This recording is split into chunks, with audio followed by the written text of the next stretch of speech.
চুরি, ছিনতাই, ডাকাতির মধ্যে খুন, ধর্ষণ, আতঙ্কে দেশ, সামাজিক অবক্ষয় ও আইন শৃঙ্খলার গাফিলতি দেখছেন বিশ্লেষক। আইন শৃঙ্খলা রক্ষা করে যারা পুলিশ বাহিনী, পুলিশ এখনো পর্যন্ত সেরকম তৎপর নয়।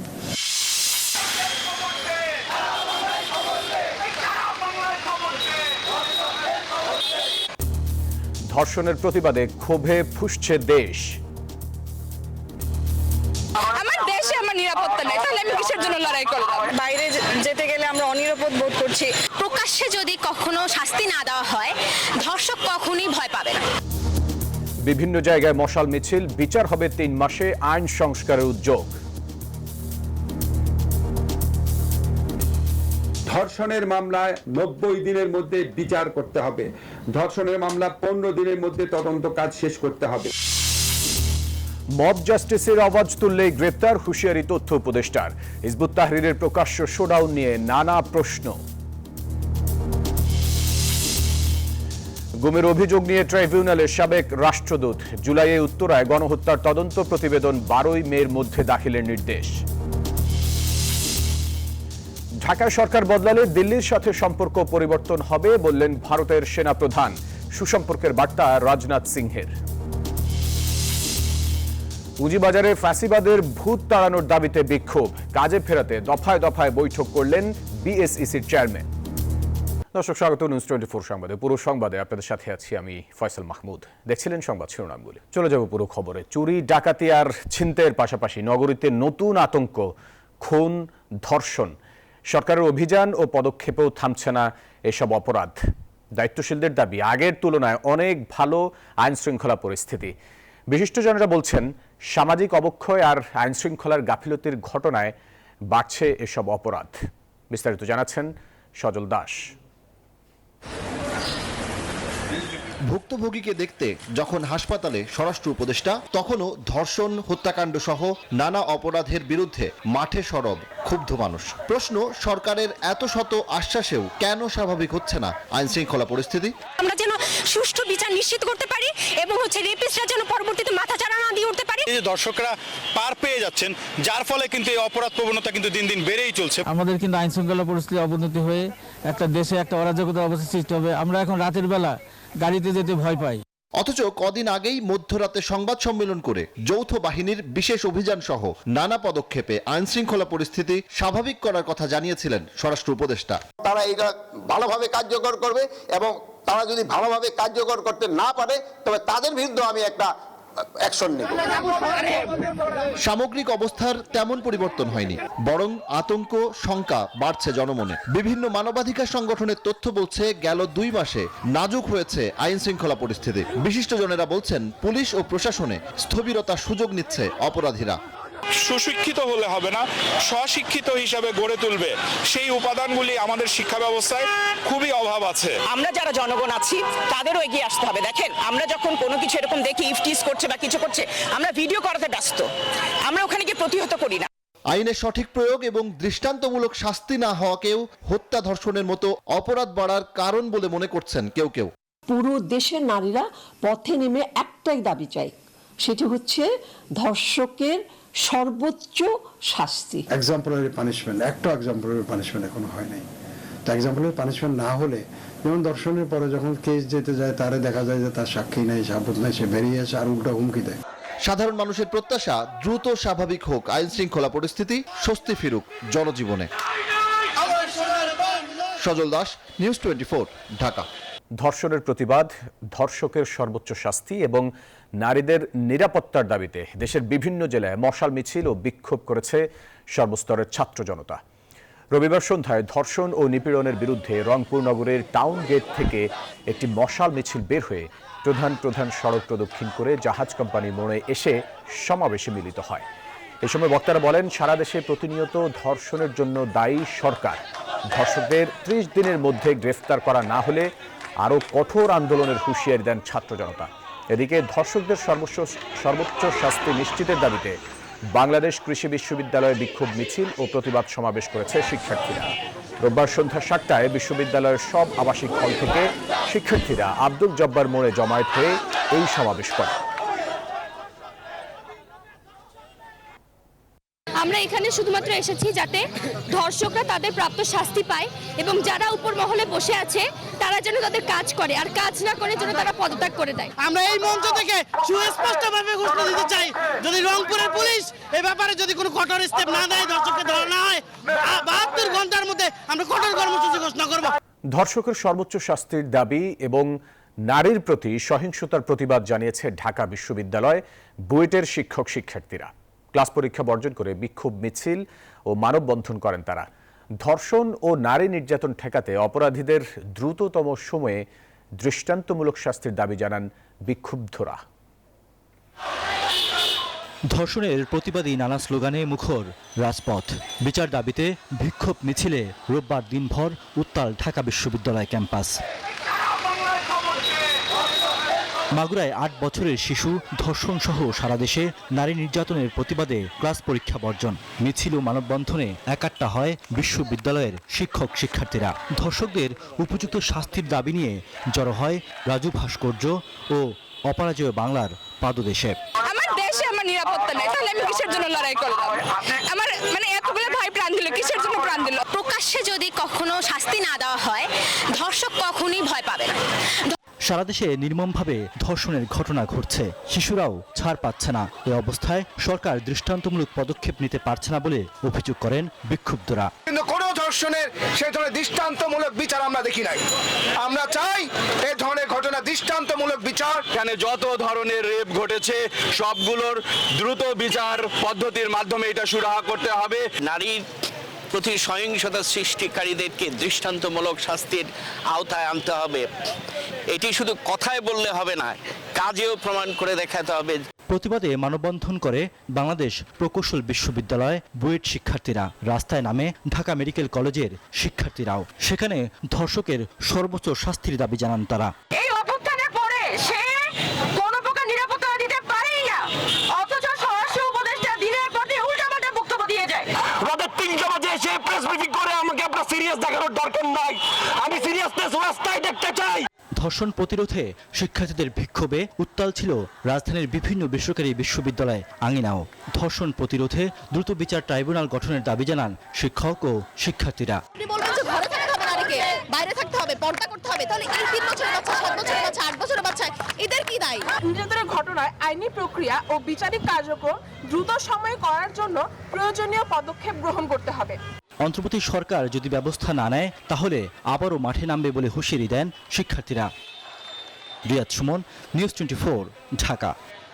মাগুরায় শিশুকে ধর্ষণের ঘটনায় 4 আসামির 7 দিনের রিমান্ড চেয়েছে পুলিশ।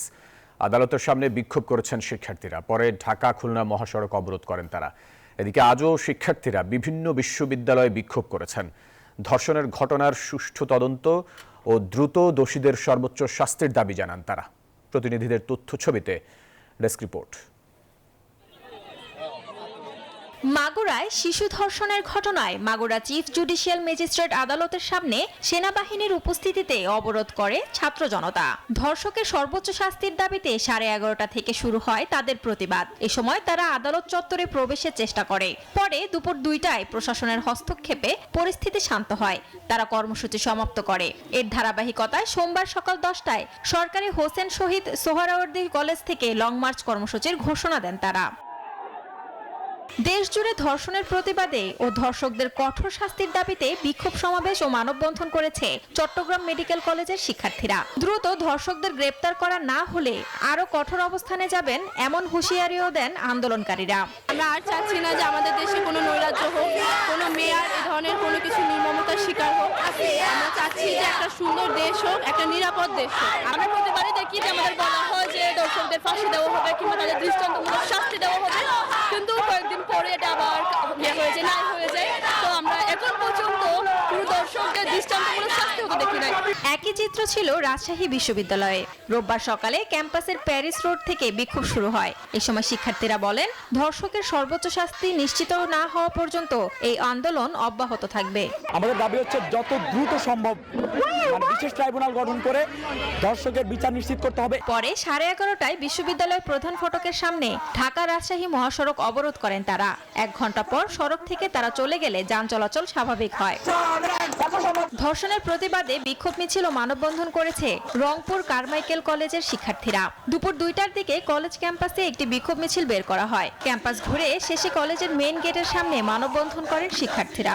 প্রমাণ পাওয়ার পরে কেন তাদেরকে বিচার করা হচ্ছে না? বিচার ব্যবস্থা যে এই ভঙ্গুর পরিস্থিতি, সেই পরিস্থিতি যেন কোনোভাবে না থাকে, আমরা সেই প্রত্যাশা করছি। কেন ইন্টিম গভর্নমেন্ট আমাদের নিশ্চিত দিতে পারতেছে না যে 7 দিনের মধ্যে তাদেরকে ফাঁসি কার্যক্রম করা হবে? একই দাবিতে বিক্ষোভ মিছিল ও প্রতিবাদ সমাবেশ করেছে জাহাঙ্গীরনগর বিশ্ববিদ্যালয়ের শিক্ষার্থীরা। একটা দর্শনের দৃষ্টান্তমূলক একটা বিচার হওয়া উচিত, তাহলে দর্শনকারীরাও ভয় পাবে। এরকম অপরাধ আর আমাদের সাথে হবে না। আমরা নিরাপত্তা চাই, আমরা দেশে মেয়েরা স্বাধীনভাবে চলতে চাই। আমরা অবশ্যই চাই যারা এগুলো করে, যাদের সাথে এগুলো যুক্ত আছে, এবং এটার বিচার কেন হচ্ছে না, কি কারণ, কেন হচ্ছে, মানে কেন দেরি হচ্ছে, এটা আমরা সুষ্ঠু বিচার চাই এবং এটার একটা সুষ্ঠু রিপোর্ট আমরা চাই। বিকেল 4টায় মৌন মিছিল কর্মসূচি পালন করে ধর্ষণ বিরোধী মঞ্চ। কুমিল্লা ভিক্টোরিয়া কলেজ ও বিভিন্ন শিক্ষা প্রতিষ্ঠানের ব্যানারে বিক্ষোভ ও মানববন্ধন করেছে ছাত্র জনতা। Desk report, news 24। এদিকে মাগুরায় ধর্ষণের শিকার শিশুটির ছবি, ভিডিও 24 ঘন্টার মধ্যে সব মাধ্যম থেকে সরাতে বলেছেন হাইকোর্ট। রোববার একটি রিটের প্রাথমিক শুনানি নিয়ে এই আদেশ দিয়েছেন উচ্চ আদালত। আদেশে বলা হয়েছে, মামলার তদন্ত শেষ করতে হবে 30 দিনের মধ্যে, আর 180 দিনের মধ্যে শেষ করতে হবে বিচার কাজ। এদিকে শিশুটির চিকিৎসা ও আইনি সহায়তার ভার নিয়েছে বিএনপি। গত বৃহস্পতিবার মাগুরায় ধর্ষণের শিকার হয় 8 বছরের এক শিশু। এমন ঘটনায় ফুঁসে উঠেছে গোটা দেশ, হচ্ছে প্রতিবাদ ও বিক্ষোভ সমাবেশ। শিশুটির নাম, ছবি ও ভিডিও বিভিন্ন মাধ্যমে প্রকাশ পেয়েছে। বিষয়টি হাইকোর্টের নজরে এনেছেন আইনজীবীরা। একটি রিটের প্রাথমিক শুনানি নিয়ে 24 ঘন্টার মধ্যে এসব ছবি, ভিডিও সরাতে নির্দেশ দিয়েছেন উচ্চ আদালত। বিটিআরসি এবং ডিএমপি, সাইবার পুলিশ, ওনাদেরকে নির্দেশনা দিয়েছেন 8 বছরের শিশু যিনি ভিকটিম এবং তার বোন যার বয়স 14 বছর, সেও শিশু, এই দুইজনের যেই নাম এবং ছবি বিভিন্ন মিডিয়ার মাধ্যমে অথবা সোশ্যাল মিডিয়ার মাধ্যমে প্রচার হয়েছে, সেগুলো ইমিডিয়েটলি রিমুভ করার জন্য কোর্ট এটা খুব স্ট্রিক্টলি এটাকে মনিটর করতে বলেছে, যাতে করে এই ধরনের সিচুয়েশন যেন কখনো না হয়। একটা রেপ ভিকটিমের আইডেন্টিটি যেন কোনো অবস্থাতেই যেন ডিসক্লোজ না থাকে। নির্যাতিত শিশুটির খোঁজ নিয়েছেন বিএনপির ভারপ্রাপ্ত চেয়ারম্যান তারেক রহমান। চিকিৎসার সব খরচ ও আইনি সহায়তার ভার নিয়েছে দলটি। এই 5 সদস্য বিশিষ্ট আইনজীবী প্যানেল জনাব তারেক রহমান সাহেবের পক্ষ থেকে, বিএনপির পক্ষ থেকে গঠন করা হয়েছে। তারা গ্রেফতারকৃত যারা আসামি আছেন এবং এই আসামিদের বিচারের জন্য তথা এই ভিকটিমের মা যে মামলা দায়ের করেছেন, সেই মামলা পরিচালনা করার জন্য এই আইনজীবী প্যানেল বিএনপির পক্ষ থেকে কাজ করবেন। নির্যাতিত শিশু ও তার বড় বোনের স্বাস্থ্য, নিরাপত্তা ও কল্যাণ নিশ্চিতে 24 ঘন্টার মধ্যে ব্যবস্থা নেয়ার নির্দেশও দিয়েছেন উচ্চ আদালত। এজন্য ঢাকা ও মাগুরা জেলা সমাজ কল্যাণ কর্মকর্তাকে দায়িত্ব দিতে বলা হয়েছে। নাইম আল চিকো, নিউজ 24, ঢাকা। ধর্ষণের মামলা দ্রুত বিচার করার জন্য আইন সংশোধনের উদ্যোগ নিচ্ছে অন্তর্বর্তী সরকার।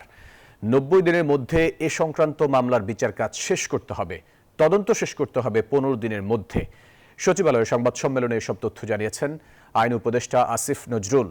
স্বরাষ্ট্র উপদেষ্টা জানিয়েছেন, বাংলাদেশে কোনো ধর্ষকের জায়গা হবে না। 1 মার্চ মোহাম্মদপুরে পাবলিক প্লেসে ধূমপান করাকে কেন্দ্র করে 2 নারী হেনস্থা। 5 মার্চ ঢাকা বিশ্ববিদ্যালয়ে ওড়না পরা নিয়ে হেনস্থার শিকার নারী। বাসে ডাকাতির সময় নারীর শ্লীলতাহানি কিংবা নারী ফুটবল খেলা বন্ধ করার ঘটনা। সব শেষ মাগুরায় 8 বছরের শিশু ধর্ষণের ঘটনায় এই আতঙ্ক আরো বাড়িয়েছে। এমন পরিস্থিতিতে স্বস্তিতে নেই সরকারও। রোববার সচিবালয়ে তাৎক্ষণিকভাবে সংবাদ সম্মেলনে এমনটাই জানালেন আইন উপদেষ্টা। বলেন, ধর্ষণের বিচার দ্রুত করার জন্য আইন সংশোধনের উদ্যোগ নেওয়া হচ্ছে। 180 দিনের জায়গায় এখন 90 দিনের মধ্যে বিচার শেষ করতে হবে। ধর্ষণের মামলায় 90 দিনের মধ্যে বিচার করতে হবে। ধর্ষণের মামলা 15 দিনের মধ্যে তদন্ত কাজ শেষ করতে হবে। এবং ধর্ষণের মামলা যদি 90 দিনের মধ্যে বিচার সম্পন্ন নাও হয়, এই অজুহাতে কাউকে জামিন দেওয়া যাবে না। যেই সংশোধনী আনবো সেখানে আমরা বলবো তদন্তকারী অফিসার যাকে নির্দিষ্ট করা হয়েছে তাকেই তদন্ত কাজ সম্পন্ন করতে হবে নির্দিষ্ট সময়ের মধ্যে। মাগুরার ছোট্ট শিশুর প্রসঙ্গে আইন উপদেষ্টা বলেন, যৌক্তিক সময়ের মধ্যে এই মামলার বিচার শেষ করা হবে, পার পাবে না একজনও। এই মামলাটায় তদন্ত বিচারে যাতে বিন্দু মাত্র কালক্ষেপণ না হয় সেই ব্যাপারে আইন মন্ত্রণালয়, স্বরাষ্ট্র মন্ত্রণালয় সহ কনসার্ন যত সরকারি অফিস আছে সর্বোচ্চ মাত্রায় সজাগ থাকব। এ সময় স্বরাষ্ট্র উপদেষ্টা বলেন, এদেশে ধর্ষকদের কোনো জায়গা নেই। নারী শিশু নির্যাতনকারী কেউ ছাড় পাবে না, প্রত্যেকে বিচারের আওতায় আসবে। ধর্ষণ সহ নারী ও শিশু নির্যাতনের বিরুদ্ধে আমাদের অবস্থান অত্যন্ত স্পষ্ট।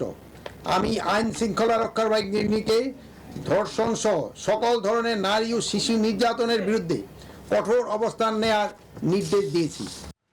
একইভাবে দেশের কোথাও নারীর প্রতি কোনো সহিংসতা হলে তাদের আইনের আওতায় আনা হবে। বাংলাদেশে ধর্ষণের বিরুদ্ধে সরকারের অবস্থান zero tolerance. Shanaji Yasmin, news 24, Dhaka.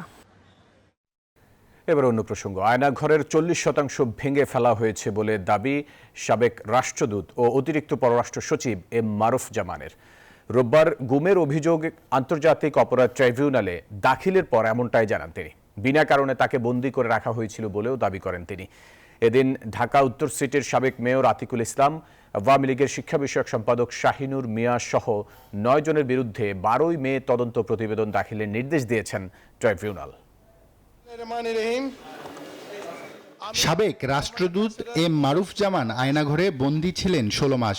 আয়নাঘরের 40% অবকাঠামো নষ্ট করে দিয়ে মানুষের সামনে প্রকাশ করা হয়েছে বলে দাবি করেছেন তিনি। আন্তর্জাতিক অপরাধ ট্রাইব্যুনালে গুম সংক্রান্ত অভিযোগ দায়েরের পর এমন দাবি করেন তিনি। যেটা আমি দেখেছি টিভিতে, যে তার বোধহয় 40% তার ডিস্ট্রয় করে দিয়েছে। আপনারা যদি আয়নাঘর কি আসলে জানতে চান, তাহলে বড় বড় যদি আপনাকে যে কি বলে কন্টেইনার আছে না, লোহার কন্টেইনার দেখেন জাহাজে যায়, ঠিক ওইরকম যদি আরো লম্বা করেন, অন্ধকার করে রাখেন, যে ওটা ভিতরে যা থাকে ঠিক আয়নাঘর তাই ছিল। এদিকে জুলাই অভ্যুত্থানে উত্তরায় গণহত্যার অভিযোগে ঢাকা উত্তর সিটির সাবেক মেয়র আতিকুল ইসলাম সহ মোট 9 আসামির তদন্ত প্রতিবেদন 12 মের মধ্যে দাখিলের নির্দেশ দিয়েছেন আন্তর্জাতিক অপরাধ ট্রাইব্যুনাল। সেই সাথে ওসি মজিবুর রহমানকে 16 মার্চ ও এসি জাবেদ ইকবালকে 18 মার্চ জিজ্ঞাসাবাদের অনুমতি দিয়েছেন ট্রাইব্যুনাল। এদের নেতৃত্বে প্রায় 2 শতাধিক ছাত্র জনতাকে সেখানে হত্যা করা হয়। সে কারণে তাদের কাছ থেকে ডিটেইল তথ্য উদ্ঘাটনের জন্য তাদেরকে আমরা জিজ্ঞাসাবাদ করার জন্য অনুমতি দিয়েছি, আদালত তাদেরকে অনুমতি দিয়েছেন। এদিন রামপুরায় গণহত্যার ঘটনায় 3 জন পুলিশ সদস্যের বিরুদ্ধে নতুন করে গ্রেফতারি পরোয়ানা জারি করেছে আদালত। আব্দুল্লাহ মামুন, নিউজ 24, ঢাকা। যৌথ বিনিয়োগে বাংলাদেশে একটি অপরিশোধিত তেল শোধনাগার স্থাপনের জন্য কুয়েতকে আহ্বান জানিয়েছেন অন্তর্বর্তী সরকারের প্রধান উপদেষ্টা অধ্যাপক মোহাম্মদ ইউনুস। একই সঙ্গে দেশটি থেকে আরও বেশি পরিমাণে অপরিশোধিত তেল আমদানির কথা বলেছেন তিনি। কুয়েতের নবনিযুক্ত রাষ্ট্রদূত আলী তুনয়ান আব্দুল ওয়াহাব হামাদা রবিবার রাষ্ট্রীয় অতিথি ভবন যমুনায় প্রধান উপদেষ্টার সঙ্গে দেখা করতে এলে এই আহ্বান জানান তিনি। সাক্ষাতে তাঁরা কূটনৈতিক, বাণিজ্যিক ও অর্থনৈতিক সম্পর্ক আরও সুদৃঢ় করার অঙ্গীকার পুনর্ব্যক্ত করেন। এ সময় কুয়েতে কর্মরত বাংলাদেশি শ্রমিকদের, বিশেষ করে নারী শ্রমিকদের জন্য আরও ভালো কর্মপরিবেশ নিশ্চিত করার প্রয়োজনীয়তার উপর গুরুত্ব দেন ডক্টর ইউনুস। আগামী 7 থেকে 9 এপ্রিল ঢাকায় অনুষ্ঠিতব্য আন্তর্জাতিক বিনিয়োগ সম্মেলনে কুয়েতে বিনিয়োগকারীদের অংশগ্রহণের আহ্বান জানান প্রধান উপদেষ্টা।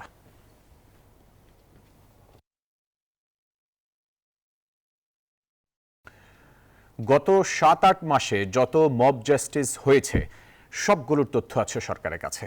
রোববার সচিবালয়ে সংবাদ সম্মেলনে এই কথা জানিয়েছেন তথ্য উপদেষ্টা মাহফুজ আলম। বলেন, এখন থেকে আরও কঠোর হবে সরকার। পরিস্থিতি হবে, সে যেই হোক না কেন, এই ধর্মের, যেই লিঙ্গের, যে বর্ণের, জাতের হোক না কেন, আমরা এখন থেকে কঠোর ভূমিকায় অবতীর্ণ হব।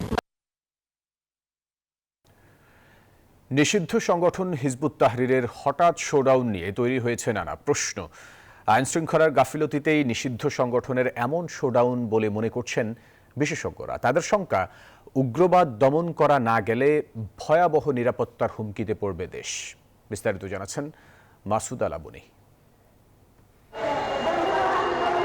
5 আগস্ট শেখ হাসিনা সরকারের পতনের পর নিষিদ্ধ সংগঠন হিজবুত তাহরীরের কর্মীরা ঢাকা ও ঢাকার বাইরে বিভিন্ন সময় প্রকাশ্যে কর্মসূচি পালন করে আসছিল। সবশেষ শুক্রবার মিছিল করে বাইতুল মোকাররমের উত্তর গেটে। সাদা কালো কাপড়ে ইসলামের কালেমা লেখা পতাকা, খিলাফতের দাবি সংবলিত ব্যানার, লিফলেট নিয়ে অবস্থান শুরু করে। পরে police tear gas, sound grenade ও লাঠিপেটা করে ছত্রভঙ্গ করে দেয় তাদের। গ্রেফতার করা হয় অন্তত 36 জনকে। এরপরই নিষিদ্ধ সংগঠনের এমন কার্যক্রম চালানোর বৈধতা এবং আইন শৃঙ্খলা বাহিনীর ভূমিকা নিয়ে প্রশ্ন ওঠে নানা মহলে। চলে আলোচনা সমালোচনাও। জঙ্গি দমনে পুলিশের বিশেষায়িত অ্যান্টি টেরোরিজম ইউনিট ও সিটিটিসি ছাড়াও কাজ করে র্যাব। তাহলে কিভাবে প্রকাশ্যে কার্যক্রম চালাচ্ছে তারা?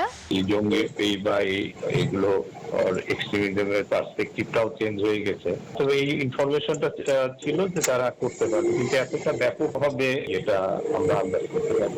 আমাদের যে অন্য গোয়েন্দা বা বাহিনী আছে তারা আমাদেরকে সবসময় ফিডব্যাক করে, আমরা সেটার ভিত্তিতে কাজ করি। এখন পোস্টারিং রাত্র 2:30টার সময় আপনি একাও 500 করে আসতে পারবেন। এমন বাস্তবতায় এই নিরাপত্তা বিশ্লেষক মনে করছেন রাষ্ট্রের দায়িত্বশীলদের পাশাপাশি আইন শৃঙ্খলা বাহিনীর গাফিলতিতে ঘটেছে এমন শোডাউন। এটাও কিন্তু তারা লুকিয়ে করে নাই। প্রায় 2 সপ্তাহ আগে থেকে তারা পুরো শহরে তারা পোস্টার লাগিয়েছে। কেন আমাদের আইন শৃঙ্খলা রক্ষাকারী বাহিনী কোনো কিছু করতে পারে নাই? কেন আমাদের গোয়েন্দা তৎপরতা ছিল না? এখানে শুধু যে রাস্তায় যে পুলিশ কাজ করে তাকে দোষারোপ করলে হবে না, নেতৃত্বেরও এই দায়িত্ব নিতে হবে। যখন তারা রাস্তায় বেরিয়ে এসছে তখন তাদেরকে প্রতিহত করার চেষ্টা করা হয়েছে। কাজে এখানে আমি বড় ধরনের ব্যর্থতা দেখছি। বিশেষজ্ঞদের মত, এখনই নিষিদ্ধ এমন সংগঠন বা উগ্রবাদ দমন করা না গেলে ভয়াবহ নিরাপত্তার হুমকিতে পড়বে দেশ। জঙ্গি তৎপরতা শুধু বোম ফাটালেই হয় না, এটা একটা ধারাবাহিক পর্যায়ে পর্যায়ে এটা স্তরে স্তরে গিয়ে সেখানে পৌঁছায়, এবং সেই স্তর পৌঁছানোর জন্য একটা খুব বড় পথ হলো উগ্র মতবাদ বা উগ্র চিন্তাধারা সমাজে ছড়িয়ে দেওয়া, যেখানে হিজবুত তাহরীর প্রধানত কাজ করে। বাংলাদেশেও 2009 সালের 22 অক্টোবর তৎকালীন আওয়ামী লীগ সরকার প্রেস নোট জারি করে নিষিদ্ধ ঘোষণা করে সংগঠনটিকে। মাসুদা লাবনী, নিউজ 24, ঢাকা। বাংলাদেশের সরকার বদলালে ঢাকা দিল্লি সম্পর্ক পরিবর্তন হতে পারে, এমনটি জানিয়েছেন ভারতীয় সেনাপ্রধান। নয়াদিল্লিতে ইন্ডিয়া টুডের আলোচনায় উঠে আসে চীন, পাকিস্তান সহ বাংলাদেশের সমসাময়িক ইস্যু। এদিকে ভারতের প্রতিরক্ষা মন্ত্রী রাজনাথ সিং মন্তব্য করেছেন, বাংলাদেশের সঙ্গে সুসম্পর্ক চায় ভারত। संविधान के प्रति सच्ची श्रद्धा और निष्ठा रखूंगा। 2014 সালে ক্ষমতায় বসেই নরেন্দ্র মোদীর বার্তা ছিল নেবারহুড ফার্স্ট, অর্থাৎ প্রতিবেশী দেশগুলোর সাথে সম্পর্ক উন্নয়ন করাই তার মূলনীতি। তবে 10 বছর পর ভারতের সাথে প্রতিবেশীদের সম্পর্কের উন্নয়নের চেয়ে অবনতি হয়েছে বেশি। এবার শুধু সম্পর্কের অবনতি নয়, বরং প্রতিবেশী পাকিস্তান এবং চীনের সাথে যুদ্ধের আশঙ্কার কথা জানালেন ভারতের সেনাপ্রধান। তবে বাংলাদেশ ইস্যুতে সেনাপ্রধান জেনারেল উপেন্দ্র দ্বিবেদীর মুখে শোনা গেল ভিন্ন সুর। জানালেন, বাংলাদেশের সরকার পরিবর্তনের ফলে ভারতের সাথে ঢাকার সম্পর্কের পরিবর্তন আসতে পারে। বাংলাদেশের ভূমিকা সম্পর্কে এখনই সিদ্ধান্ত নেওয়া অনেক তাড়াতাড়ি হতে পারে। ঢাকায় সরকার পরিবর্তনের ফলে ভারতের সাথে বাংলাদেশের সম্পর্কের পরিবর্তন আসতে পারে। তাদের সাথে আমাদের সম্পর্ক মজবুত। আমরা নিয়মিতভাবে নোট বিনিময় করি, যাতে কোনো ধরনের দ্বিধা, দ্বন্দ্ব বা সন্দেহ এড়ানো যায়। এদিকে ভারতের প্রতিরক্ষা মন্ত্রী রাজনাথ সিং বলেন, বাংলাদেশের সাথে ভারত সবসময় সুসম্পর্ক রক্ষা করতে চায়। দেশটির বার্তা সংস্থা ইন্দো এশীয় নিউজ সার্ভিসকে দেওয়া এক বিশেষ সাক্ষাৎকারে তিনি একথা বলেন। और बांग्लादेश भी हमारा पड़ोसी देश है। हमारी कोशिश तो रहती ही है सभी से अच्छे अपने पड़ोसियों से रिश्ते अच्छे बनाकर रखने की, क्योंकि हमारे अटल बिहारी वाजपेयी जी भी कहा करते थे कि दोस्त बदल सकते हैं लेकिन हम पड़ोसी अपने नहीं बदल सकते। এর আগে ভারতের পররাষ্ট্র মন্ত্রণালয় জানায়, গণতান্ত্রিক উপায়ে বাংলাদেশের সব সমস্যার সমাধান চায় ভারত। মাসুদ রানা, নিউজ 24। মাগুরায় শিশু ধর্ষণের ঘটনা মানবাধিকারের উপর ছুরিকাঘাত মন্তব্য করেছেন জামায়াত ইসলামীর আমির শফিকুর রহমান। বলেছেন, ক্ষমতায় গেলে সবার আগে শিক্ষা ব্যবস্থার সংস্কার করবে তার দল। রোববার সকালে জাতীয় প্রেস ক্লাবে আদর্শ শিক্ষক ফেডারেশনের আয়োজনে শিক্ষক প্রতিনিধি সম্মেলনে এসব কথা বলেন তিনি। বর্তমানে যে সমস্ত শিক্ষা প্রতিষ্ঠান সরকারের পূর্ণ আর্থিক ব্যবস্থাপনায় চলে, তার একটা গুরুত্বপূর্ণ সংখ্যায় কোনো লেখাপড়া হয় না। শিক্ষা প্রতিষ্ঠানের কর্মঘণ্টার সময় বাসায় বসে শিক্ষকতা করেন। দুটি দাবি এখানে প্রকট। একটি হচ্ছে জাতীয়করণ করতে হবে, আরেকটা হলো যারা এখনো এমপিওভুক্ত হননি তাদেরকে এমপিওভুক্ত করতে হবে। অবৈধ অর্থ অর্জনের অভিযোগে সাবেক দুর্যোগ ব্যবস্থাপনা ও ত্রাণ প্রতিমন্ত্রী মোহাম্মদ এনামুর রহমানের বিরুদ্ধে মামলা করেছে দুদক। সম্পদ বিবরণী দাখিলের নির্দেশ দেওয়া হয়েছে তার স্ত্রী রওশন আক্তার চৌধুরীকে। রোববার নিয়মিত ব্রিফিংয়ে সাংবাদিকদের এসব কথা জানান দুদকের অপরাধ বিভাগের মহাপরিচালক মোহাম্মদ আক্তার হোসেন। তিনি জানান, এনামুর রহমানের 6 কোটি টাকার অবৈধ সম্পদের পাশাপাশি প্রায় 13 কোটি টাকার সন্দেহজনক লেনদেনের প্রমাণ মিলেছে। এছাড়া নাবিল গ্রুপের 73টি ব্যাংক হিসেবে প্রায় 100 কোটি টাকা ও 39টি জমির দলিল জব্দ করেছে দুদক। আর সামিট গ্রুপের 191টি অ্যাকাউন্টের প্রায় 42 কোটি টাকা জব্দ করা হয়েছে।